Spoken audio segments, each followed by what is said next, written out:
All right, well, I think they've slowed to a halt, but I'll continue to admit people as they show up. So I just want to welcome you all here tonight. My name is Julie Henningsen. I am the Associate Principal at Whitefish Bay High School. And thank you for joining us tonight for a presentation on this very important topic.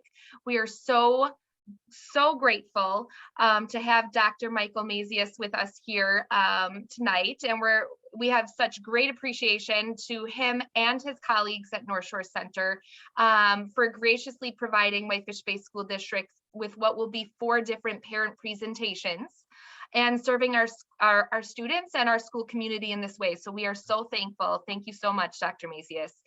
So just a brief background here, Dr. Mazius is a director of North Shore Center, and he specializes in the treatment of children with attention deficit disorder, academic underachievement syndrome, and stress and mood disorders. So he has been active in working with school systems, providing teacher consultation, and is active in both the North Shore and Waukesha communities, speaking to parents on a wide variety of topics pertaining to child development, parent-child attachment, and neuroscience-informed parenting. So Dr. Mazius is also an adjunct faculty member in the Department of Psychology at UWM. And we will go ahead and get started right away. I'll turn it over to Dr. Mazius. Thank you, Julie, and thank you everyone for coming in tonight, zooming in. I appreciate the opportunity to speak about a topic that I think we're all probably really tired of talking about and thinking about, and that is COVID-19. And yet, since it's still here, and hopefully I'm wrong about this, it may not be going away anytime real soon. It's important that we continue to educate ourselves about how to cope with this and how to help our kids cope with this as well. I was telling Julie, typically when I present, and this is sort of a step backwards because for the past 5 months when I've been presenting, I've been fortunate enough to be back in buildings, talking to people with masks on, without masks on. It's I just think easier to connect when you're actually in a room with someone versus on a screen. And it's even harder tonight because all I see is black and white and some pictures. Julie informed me that we can't turn screens on, which is unfortunate. I'd like to look at people as I talk. So, but thank you for coming, and hopefully tonight what I have to share will be of use. I'm going to talk for probably, I have sort of a big agenda, but I'm going to try to really kind of not zip through this, but not talk for too long. I know that all of us have an attention span that is only so long, regardless of what we're listening to or looking at, unless maybe we're playing video games. But I'm going to try to talk for like 30 minutes, 35 minutes, and then open it up to questions. I'm hoping that people will respond with questions. They'll share with me and with everyone else what this experience has been like and what seems to be still kind of rolling around in your brain, what you're curious about. I find that typically the Q&A part is the best part of the presentation because that's the part where we're all learning together. Please, when I'm done, please share so that I can hear from you and you just don't have to hear from me. All right, and if I say anything that doesn't make any sense, something that sounds confusing, please just chime in, or if you can't, just chime in on the chat and I'll try to respond during as opposed to after my presentation.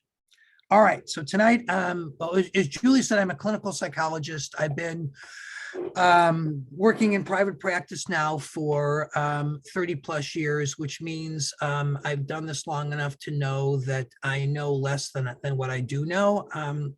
But I do try to keep up with the literature and, with respect to stress management, anxiety, depression, attention deficit hyperactivity disorder. There's obviously so much to learn. And what I'm going to try to focus on tonight is research that really is in its infancy with respect to the pandemic, even though the pandemic has been with us now for 21 long months. The research is still new. I'm also going to pull from other areas of cognitive neuroscience which I think bear on what it is we need to be doing right now and what it is we need to be teaching our kids right now, trying to grow in our kids in order for all of us to be kind of showing resilience and not letting the pandemic really kind of beat us down.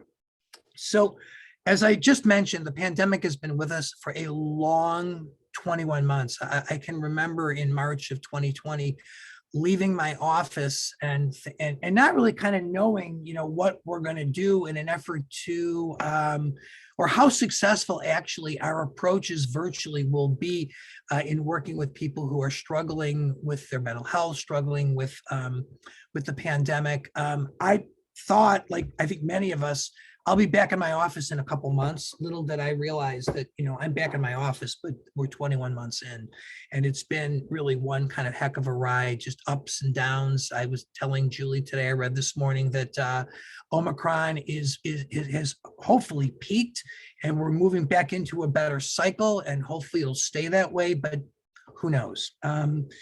Recent research that I've read, kind of looking at the impact of COVID-19 on our mental health, shows that early on, or suggests rather, that early on in this long period, humans were experiencing a significant uptick in anxiety disorders and mood disorders.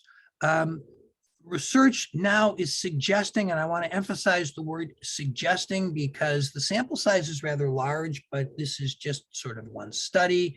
I haven't seen this replicated, and it was a study done on, I would say, a non-representative sample of human beings. But it does show that anxiety actually may be decreasing in the face of COVID, and that may be because we're just kind of getting used to the experience. It isn't necessarily as frightening, and even though we don't necessarily feel like we have control over it, we do have access to vaccines and boosters, masks. We've learned that social distancing also helps, and I think that has given us a greater sense of control. And usually when we're anxious, it is because we're uncertain about outcomes and we feel actually as if we have an absence of control. So anxiety may be down, which is sort of like kind of nuts, sort of like pointing down, which means we're feeling more confident, which is good. Also, all of us, many of us rather, may be experiencing an uptick in gratitude, which is kind of interesting. I don't know about you guys, but this may be true. I hear from talking to people, I know I've experienced this myself.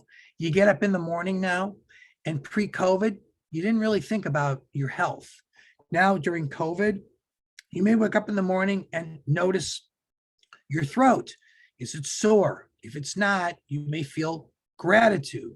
You wake up and you may think about whether or not you're feeling sort of fluish. And if you don't, again, you may begin to think about how grateful you are that maybe today you don't have COVID. And this may sound silly, and I can't tell whether or not people are kind of nodding, but I gave this presentation last night. And when I said this and I could see people, there were many people on the screen kind of nodding, which tells me, yeah, this is a relatable statement. So gratitude is up.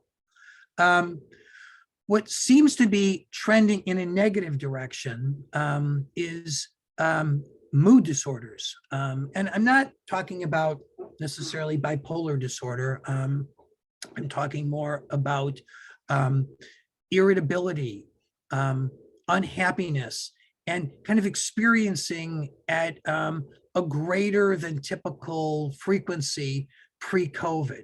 And maybe even some days just sort of feeling so down that you can't necessarily get yourself to work, or maybe you're working from home or you're working at the office, or if you get yourself to work, your mood doesn't necessarily pick up like it did in the past. And the reason for this may be that this has gone on for a long time. And even though we feel like we have perhaps some greater control, we don't necessarily feel like we can do enough about it to kind of rid ourselves of this problem. We may still experience some sense of kind of like helplessness. I don't know that people are feeling hopeless. I think we all kind of understand that eventually we're going to get to a better place, but right now we just don't know when that is, and sort of being kind of up and down on a teeter-totter.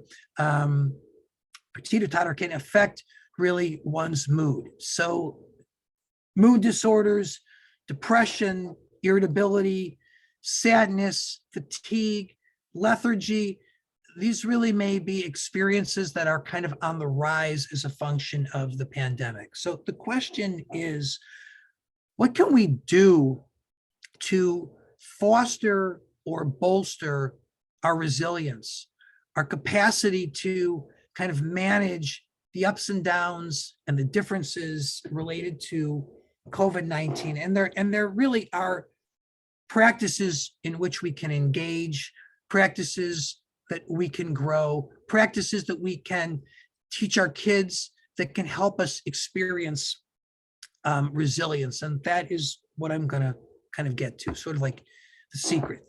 What the science teaches us, we need to be kind of doing right now, and we need to help our kids do in order to kind of grow or foster better mental health, grow our resilience. Okay, so I'm going to just give you a snippet from a well-known poet, Robert Frost, who simply said many years ago, the best way out of a difficult situation, the best way out of a difficult situation is through.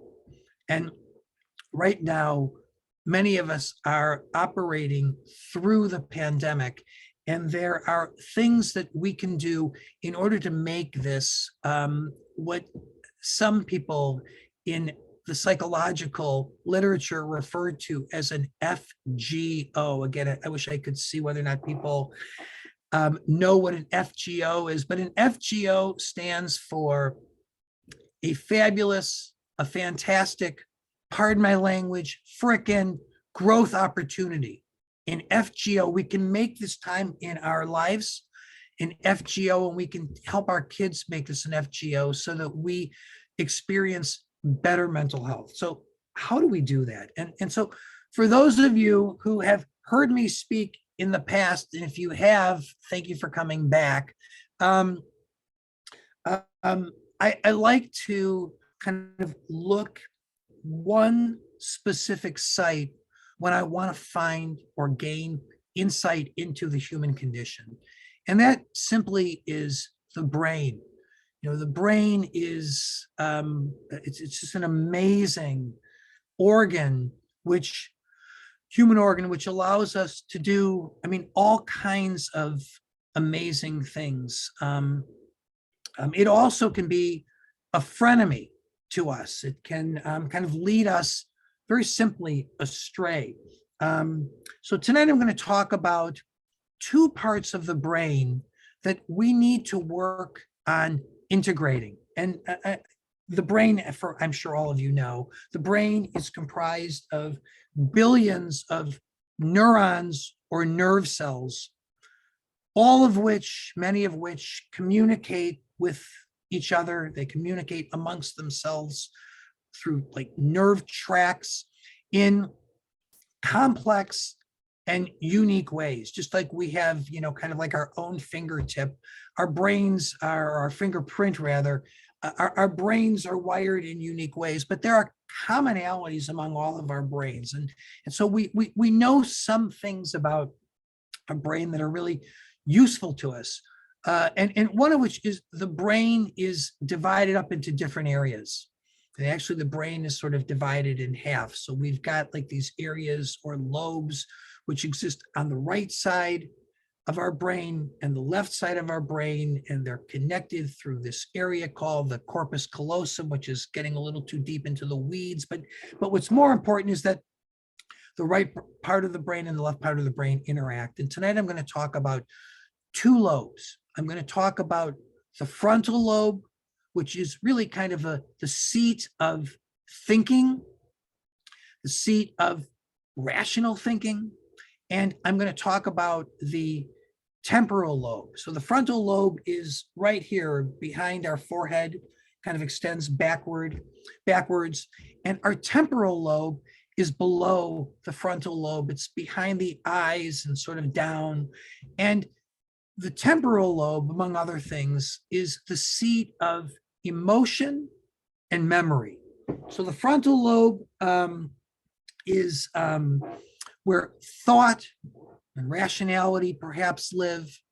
And the temporal lobe behind the eyes and underneath, that is where emotion and memory live. And these two parts of the brain, it's really sort of our job to wire them together. And the wiring occurs over time. And what we've learned about our brains is our brain is neuroplastic, which means what we use, we grow, and what we fail to use, we lose. And the way in which we operate wires our brains in ways that can promote mental health and alternatively can promote mental illness or, for lack of a better word, sort of let's say like mental or emotional challenges.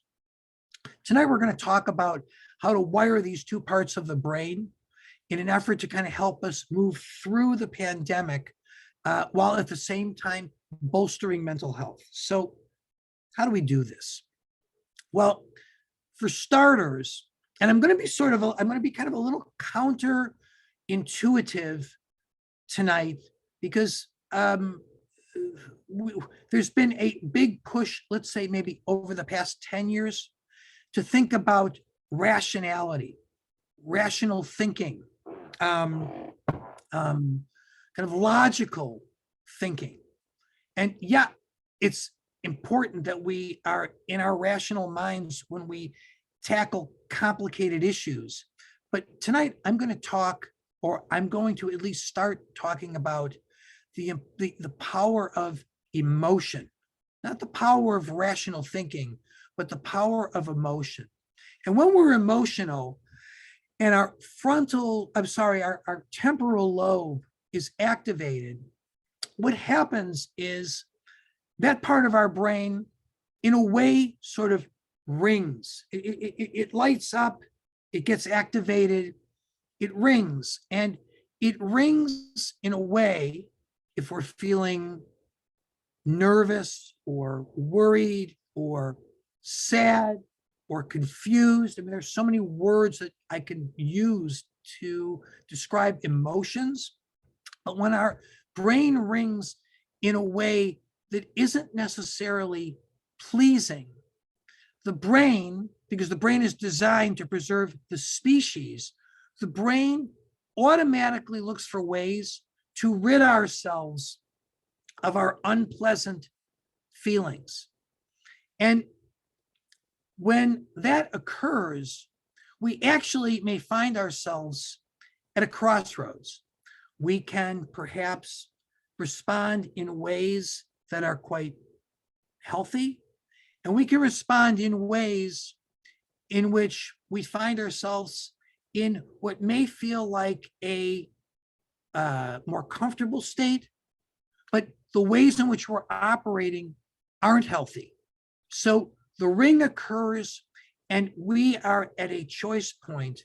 And whether or not and this is a really important word to take away from this presentation tonight, whether or not we're aware of what we're doing can determine whether or not we move in a helpful direction or whether or not we move in an unhelpful direction. So the research has been teaching us that during the pandemic, especially early on, but this is still true among too many of us today, in response to the ringing in our temporal lobe, we engaged in unhelpful practices, like, for example, alcohol use, or alcohol may not have been alcohol abuse, or it may have been alcohol abuse, but we might frequently look to alcohol to calm ourselves. We also have experienced, our country and probably our parts of our world for sure, have experienced an uptick in overindulgence of other substances, like, for example, marijuana, or just other substances that we find or we think relax us. I can tell you marijuana use is significantly up in adults and adolescents around the bedtime hour, because people believe that smoking pot or hitting the vape or doing whatever you do, consuming an edible, again, I wish I could see all of you people, can produce a relaxed state, which leads to sleep. We also, I've also found from reading and from just talking to people in and out of my office that we have been exercising less or exercising too much. We've been eating unhealthy foods too much, like too many carbohydrates, which again kind of make us feel better, but isn't necessarily a healthy practice. People are on screens a lot, more than they were pre-COVID. And again, for some people that number is coming down, but for other people it isn't. Teenagers are spending still far too much time on social media or playing video games. People are procrastinating more. We adults and our kids too are spending too much time on screens watching Netflix or Hulu or whatever media you like to consume. So all of this is still a thing. All of this is still a temptation which we all too often succumb to. So again, the brain rings, the temporal lobe rings, we feel something.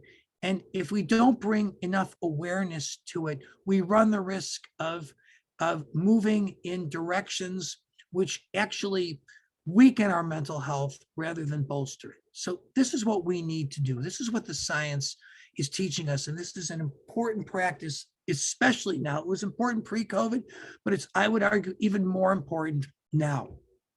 What we need to do is pay attention. We need to pay attention to our emotional state. We need to be curious about our emotional state. There was a book that was written rather recently. It is called Know Thyself. It's written by a cognitive neuroscientist, Dr. Stephen Fleming. It's a book that's rather dense, so I don't know that I would recommend it to someone who is perhaps not a kind of, for lack of a better term, neuroscience geek, because it presents just an abundance of research.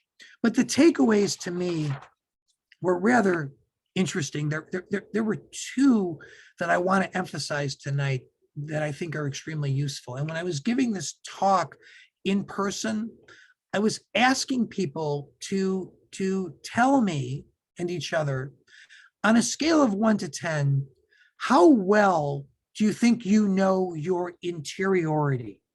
How well do you think you know yourself and the way in which you feel at different points in time, and the way in which you think in response to the way in which you feel at different points in time? And what Dr. Fleming points out is that most of us, and this is what sort of my mini experiment showed, most of us think we know ourselves really well. Like when we are asked, how are we feeling? You know, like we can speak truth. Or when we're asked, you know, what is our feelings eliciting from a thought perspective, we think we know the truth. And when I ask people this question, you know, scale of 1 to 10, 10, you know yourself perfectly, 1, you don't know yourself at all, I typically received responses like 8, 7.5, 8.5. And Dr. Fleming says his survey of the research, his meta-analyses, if you will, showed that the truth is most of us don't know each other, or we don't know ourselves nearly as well. We probably don't know each other nearly as well as we think we do. And this is not just truth in children and adolescents, whose, of course, brains are less developed than our adult brains, but this is equally true among us adults. And so if we're looking to understand ourselves well, if we want to know ourselves better, what we need to be aware of is that we need to pay attention to our emotional states, especially now. And we need to be aware of what our emotional states are making us think.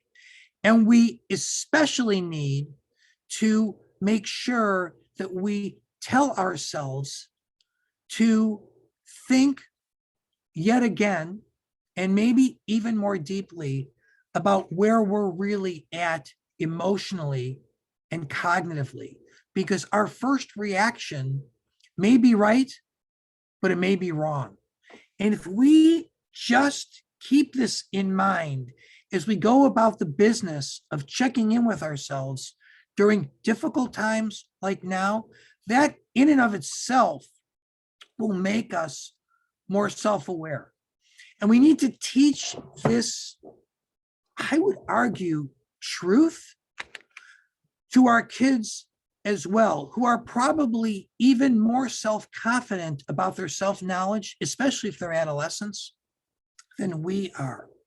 So this is something that's really important to remember and practice, particularly now. We need to ask ourselves, is what we're thinking, is what we're feeling, or what we're thinking we're feeling really the truth? We need to pay more attention to that, and we need to be curious about that. And interestingly, when we go there, when we're sort of at that crossroads and we go there, we're activating our frontal lobes. More specifically, we're activating our prefrontal cortex. And as I mentioned earlier, since the brain is neuroplastic, we are building useful circuitry between these two areas of the brain, which will enable us to work through difficult situations in a mentally healthy way. So sort of point A, pay attention to your emotions, be sensitive to your emotions, and keep in mind that we don't know our emotions as well as we think. Secondly, after we've asked ourselves, what am I really like? What am I really feeling? Like am I feeling sort of tired? Am I feeling fatigued? Am I feeling worried? Am I feeling angry? Am I feeling irritable? After we've done that, then we want to ask ourselves, and we want to ask our kids, and I'll get into that in a little more detail in a minute. We want to ask ourselves, we want to ask our kids, okay, in response to what I'm feeling, what am I doing about it? And even more importantly, we have to remember to ask ourselves, and is what I'm doing really working for me? And we need to make time to reflect on those questions, because when we do, and especially if we're thinking about whether or not we're being honest with ourselves, we have an excellent chance of, instead of moving to the dark side or doing things that really are not emotionally or mentally healthy for us, like spending too much time on Netflix, or drinking too much, or eating unhealthy food too much, or using marijuana, or just doing things that aren't, or being sort of like extreme, not being balanced. Instead of going in that direction, we have an opportunity to exercise self-control. We have an opportunity to become more flexible in terms of how we're thinking. We have an opportunity to activate and stimulate and grow our frontal lobes and help them integrate with our emotionality in ways that generate positive behavioral practices, which is exactly what we need to do right now during COVID-19. So these are sort of like the most important takeaways from tonight's talk. I want to add that Dr. Fleming also reports that we not only grow our self-awareness when we remind ourselves that we know ourselves only so well, but we also grow our capacity to know ourselves better when we engage in empathy, when we take time to not only be curious about ourselves, but also curious about others, like our friends, our relatives, our partner, our children. When we take time to ask open-ended questions, which reveal curiosity, not judgment, but curiosity. When we listen rather than teach, which is what I'm not doing right now. I'm not listening, I'm just teaching. But when we listen, when we really listen, when we listen for what seems like validity or truth to the person to whom we're talking, we also are growing our frontal lobes in ways that promote self-awareness. And we're helping our kids grow their self-awareness too, which again is what we need to enhance in order to make it through this difficult time. So this is a time to be real with yourself, to be patient with yourself, to be curious about yourself, and to be curious and patient and non-judgmental with your kids so that they can become more self-aware too. Okay, I'm almost done. There's a book out. It just came out. I'm a tad hesitant to recommend it because I haven't read it yet, but I'm going to get it tomorrow and start reading. But I was really just curious about the book because, again, over the past decade, what we've been kind of like encouraged to read about is rationality, rational thinking, how to become more rational. And that's important. Again, like Steven Pinker's book is an important book to read. But this new book, and I just read about it in Sunday's New York Times, it's called Emotional, How Feelings Shape Our Thinking. Emotional, How Feelings Shape Our Feelings by Leonard. Let me see if I can read this. Leonard is an odd last name, Mlodinow. I may be mispronouncing it. Leonard Mlodinow is a PhD out at Caltech. He's a physicist. But the book is, at least from the review, readable. And what I like about it, and I hope it will usher in other books that, again, kind of bring us back to what sort of preceded this movement in cognitive therapy and then sort of got lost. And I'm really kind of a cognitive behavioral therapist. So I believe in the power of thinking, but I also believe in the power of feeling. And we need to be respectful of our feelings in order to get to our thoughts in a way that will help us navigate this very difficult time in order to come through it with the kind of mental health that we can use not only during the pandemic, and our kids can use not only during the pandemic, but post-pandemic. And what I really kind of love about Fleming's work is he talks about the importance of doing this together. And right now, I would argue that all of us, myself included, our human nature hasn't necessarily always brought out the best in us. But if there was ever a time when we need to be in this together, showing respect for each other, being curious about ourselves in each other, knowing full well that no one has it all right all the time. If there was ever a time for us to be leaning on each other and to care about each other, boy, I would argue it's now. So my hope is that these ideas resonate and that you will think about them and practice these practices, if you will, and share them with your kids.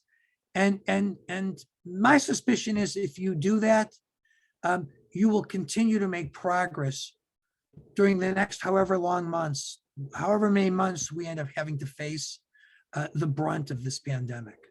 So, okay, I'm done talking.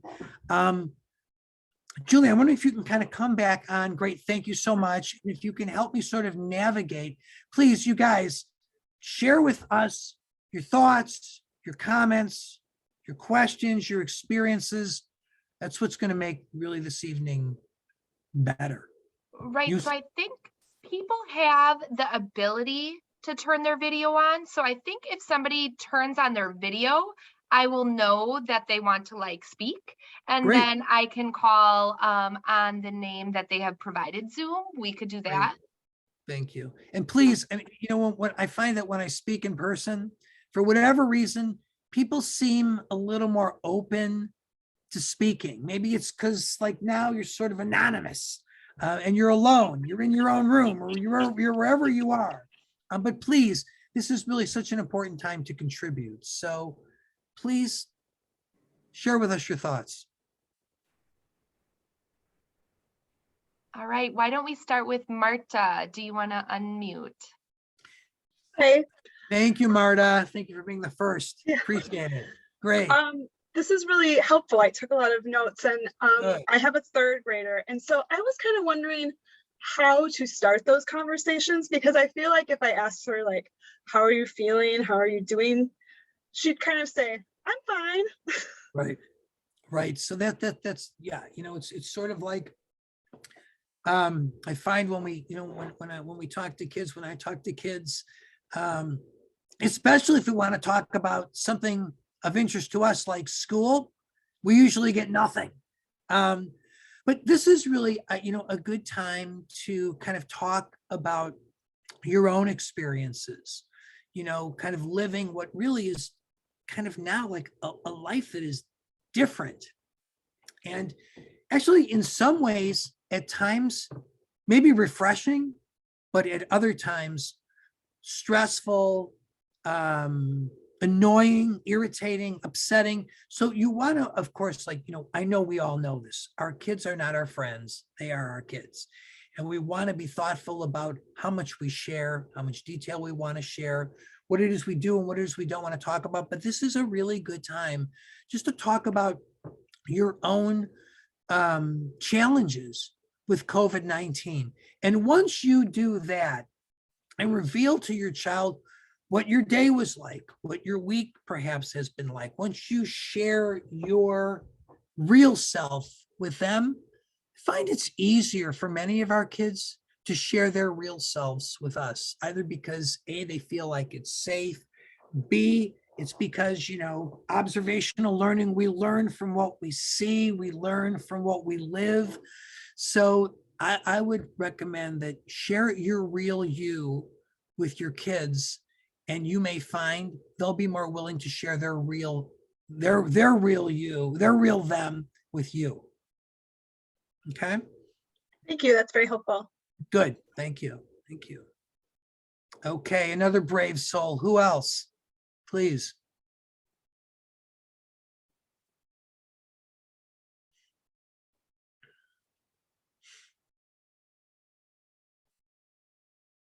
Oh my gosh. I have a question, but I'm trying to be Good, a gracious host and patient. So I'm kind of, if you don't mind, I'll kind of jump please. in. Amy Please. Levick's on here, like, of course, Julie jumped in. I have a question because my children are elementary age. So I have a fourth grader and then a 5-year-old. But obviously my job here is adolescence. So I'm just wondering, in your experience for either age, adolescents or elementary students, what can potentially be like a greater barrier? The lack of self-awareness or the lack of a language to like talk about what they're feeling? Yeah. Does that make Okay. sense? Yeah. Okay. Yeah. So you said, what was the first? The lack of language, lack of self-awareness. Or So, just, yeah, lack of self-awareness or yeah, yeah, willing. Yeah. yeah. So self-awareness, obviously it's a developmental construct. It's a developmental process, but um, developmental psychologists have taught us that even real little ones, like my 2-year-old grandson, who is becoming, he's really sort of entering into the terrible twos. Even 2-year-olds are developing a sense of themselves and a sense of others. So it's not like this is kind of absent even when you're really young, but the trick is to invite them to develop it. And unless your child has a language disorder, we really need to kind of rely on our actions, but especially our language, to help them develop a sense of self and a sense of others. And this is just something we just sort of just do instinctively. So of course, we want to be patient. We don't want to be, like frustrated or angry with them. If they say, I don't know, and we find ourselves asking ourselves, well, do they really not know? Because they really may not know. We always can kind of convert the interchange into sort of like a multiple choice test. I don't know that we want to be like leading them, because also little ones are pretty good early on at figuring out what we want to hear. And so sometimes they don't necessarily level with us and they don't even know it. So we don't necessarily want to kind of like lead them. We want to actually give them options and then see what comes. But you want this, to be a process driven by patience, which is easy to say, not always difficult to do. But that's really where we want to kind of like make sure we are. So we don't want to, talk to our kids about all of this when they're frustrated or when we are, because if they're frustrated and we use this approach, we're likely to frustrate them more. We kind of have to wait and do it at a time when the temperature in the home is normal or cool. So I say to you all, like, be patient with yourselves and be patient with them, and try to, and just keep in mind that this is, I don't want to use this term, I don't mean to be funny, but this is like a long haul. It's a long lasting process. And the goal is not to expect yourself or expect them to sort of like get there quickly. You become expert over time. You use what you grow what you use, you lose what you don't use. And that's very true of how the brain works. Okay. Who else? I have to say, I don't want to make this into a competition, but last night I talked to the people in Mequon, Thiensville. There were a lot more questions. So I know, I live in Bay. I know you Bay people. Come on. Please share.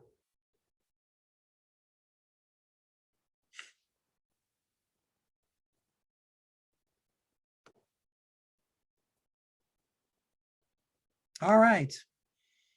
Well, if you aren't sharing, I'm going to assume, and hopefully this is true, that this tonight, was useful information, and that maybe, maybe you already knew it, and what I had to say was reinforcing, or maybe hopefully some of this was new, and I explained it clearly, and you kind of know what you need to do. And I hope that you will, do it. And I suspect if you do, I trust you will find it useful. And, if there is something that you're interested or want to learn more about, Oh, someone just raised his hand. Great. I was Victor, just, great, yep, thank you. Victor, yeah. Please. Yeah, I have a question. Have you seen Yes. like an uptick in like anxiety or like depression with kids within the last like 2 years? Is it anything like that? Is there? I'm sure there's like a little bit, but is it like off the charts at all? Or could you kind Yeah. of touch on that a little bit? Yeah. So at the beginning, as I mentioned at the beginning of the pandemic, I'm going to make my number. Let's say in the first 6 months, the uptick in anxiety disorders and mood disorders was quite significant. I mean, I would say pre-COVID, when I would go out and speak to people and I would talk about kind of prevalence data, I would say pre-COVID, anxiety disorders in adolescents and children, actually mental health in general was sort of on the rise. And I'm guessing, although I'm not the only one, I think who says this, I've read this in multiple places, but I would attribute the uptick in mental health to education. We've been more interested, I think, in mental health over the past maybe 10 years, and we've been reading about it, and our teachers have done an amazing job of educating our children, even our youngest children who are in school, about the brain and mindfulness. So pre-COVID, mental health was on the rise. And then during COVID, during the first 6 months, the shift was really towards shift away from mental health was really quite noticeable. And we were seeing a noticeable uptick in anxiety disorders and mood disorders. And I can tell you in our clinic, and it's not just my clinic. I mean, in other clinics around here in Wisconsin, and I'm sure, across the country, the demand for psychotherapy had skyrocketed and had far outpaced the number of, or the availability of mental health clinicians. In more recent times, what we may be seeing is a plateau in anxiety disorders, and still, though, an uptick in mood disorders, like chronic irritability, anger, a weakness in anger control or emotional regulation.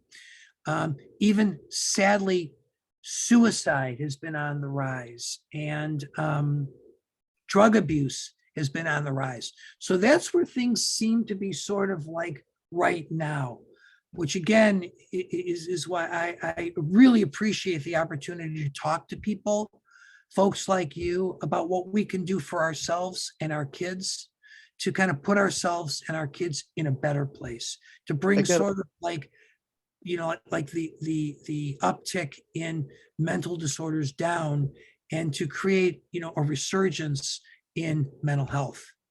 I got another question. Do you think there's any negative impact on kids not being able to see each other, like smile or see their facial expressions with some of these like masks that are, it's just hard for kids to see each other's emotions? Do you think there's any negative impacts with that?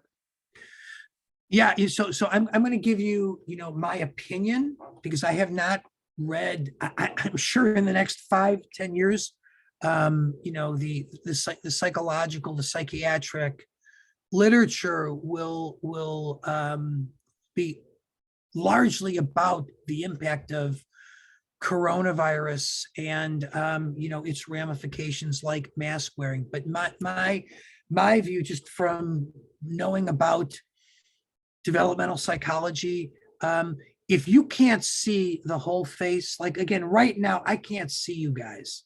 So I don't really have a good sense of what you're thinking or feeling or experiencing. And so with a mask, it's better. But when all you see is sort of like, the top of the nose up, the right side of your brain, your right hemisphere, has a lot less to process. Therefore, there's much more guesswork being done when growing your capacity to think socially. So I would argue that all of us our kids included, are really operating or are at a weakness when it comes to interacting successfully and in a mutually pleasing way with others. So I have to believe that yeah, I mean, of course, the brain compensates just naturally, but it's harder to appreciate each other or work with others when you can't see the whole face. What I've been doing now in my office for people who are vaccinated and or boosted, if they're comfortable, if the parents are comfortable letting me work with the kids without a mask on, I'm working without masks right now because I just find it's for me, and I would argue for others, a more effective way of growing mental health. And if I have a choice between working with someone with a mask on or working with in person or working with someone virtually with a mask off, I do the latter because again, I think I need to see the whole face in order to be more effective when working with one's mental health. So I hope that's helpful to you. Yes, it is. Thank you, sir. Good. Thank you, Victor. Okay. Anybody else?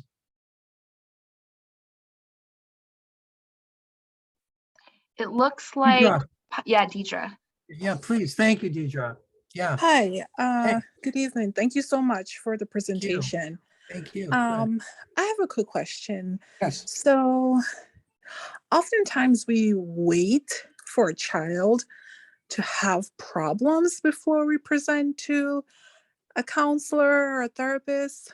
I was wondering if you ever came across a parent who just wanted to have their child talk through, maybe there aren't any blatant problems, but I find that it's good for kids to have that self-awareness that you explained about it, but what if the parents aren't really equipped to help or don't feel confident that they can help their child develop into well-balanced, healthy, emotionally healthy person.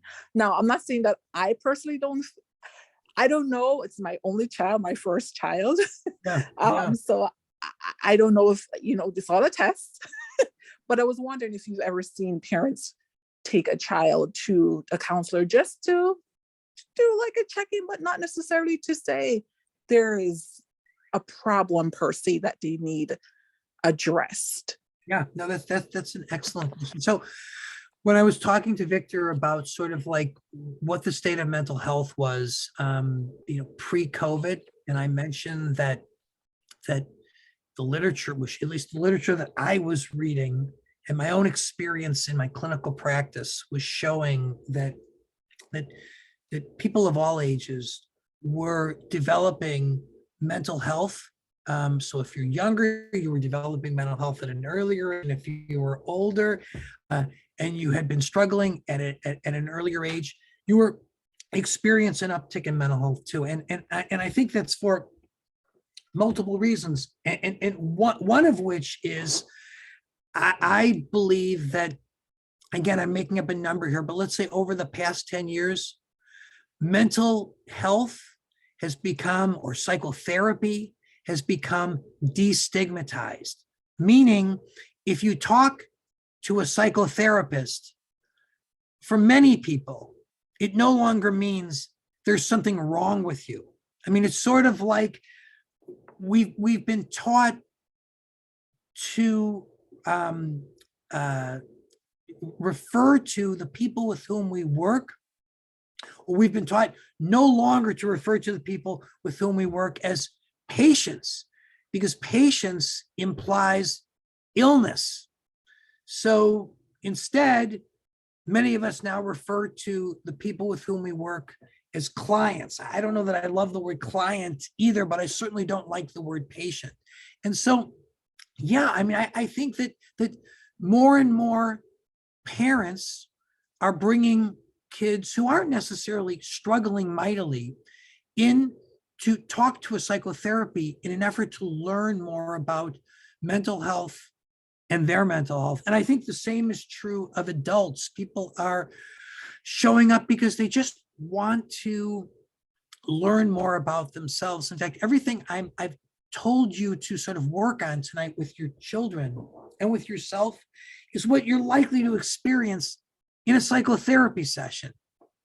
In a psychotherapy session, you're going to learn how to become more self-aware and how to be more not only aware of your emotions, but aware of the way in which you respond to your emotions. So I just think, Deidre, that's an excellent question. And I think, yeah, I mean, I find that more and more people are seeking psychotherapy because they just want to learn how to be their better selves. So thank you for that question. Susan. Thank you. I think Susan has her hand up. Did you Yeah, want to? I do. Yes, I do. Hello. Hi.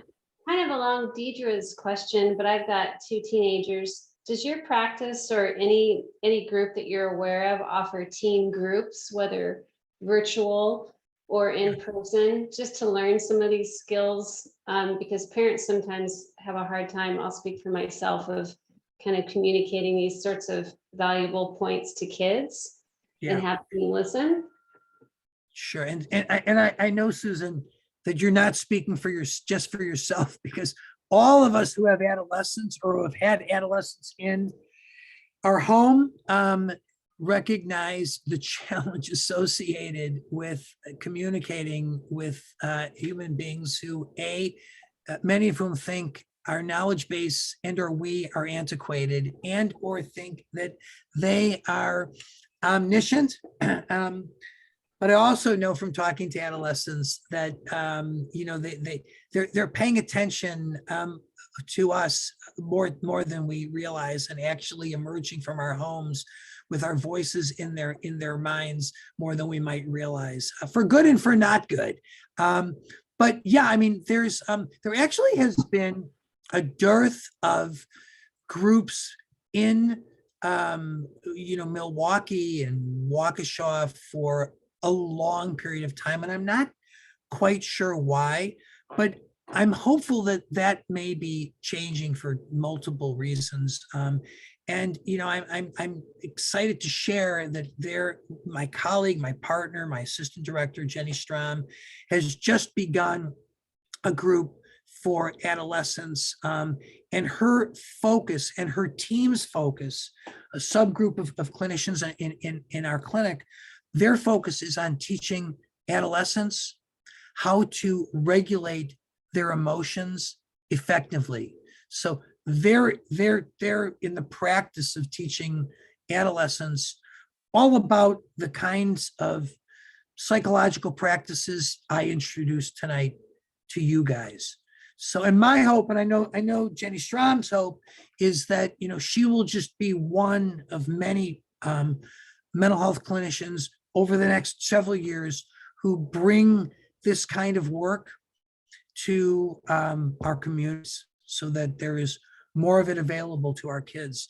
We can learn so much from working one-on-one, but we also can learn so much from working with clinicians and working with groups of people our ages and with similar issues to whom we can easily relate.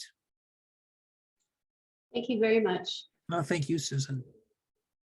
All right, so I realize it's a couple minutes after 7, and Julie said to me, let's sort of like be a little like light on the hour. So I'm going to really just sort of like thank you, Julie, and you, Amy Levick, for inviting me to come and letting me share. And I thank you all for making time, because life is busy.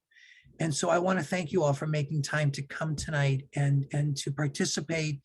And I hope that this was useful information, and I wish you all sort of well, in your journey through this. And hopefully tonight I gave you some practices that will make this a period, of personal growth for you, and that you'll take what you're learning and growing with you after we're out of this, because we will be out of this at some point, hopefully sooner rather than later. So thank you, Julie. All right, thank you again so much, Dr. Mazius. Just for everybody on here, because I'm just thinking like, wow, okay, you definitely gave us some really easy, clear like nuggets that are enough Good. to chew on. But I'm also kind of thinking like, to me, it's a process of patience is like super standing out with my adolescents at work and my little ones at home. But I just want to make sure that everybody on this call and whoever you may talk to after you leave the call, we did record this. I am going to make the recording available to the 4 building principals, just so you're all aware that, you know, it's all is not lost. So again, thank you so much for your time tonight, Dr. Mazius, and everybody who joined us. Thank you so much. Thank you. Take care. Have a nice evening. Thank you all. Here. Bye. Thank you. Appreciate it.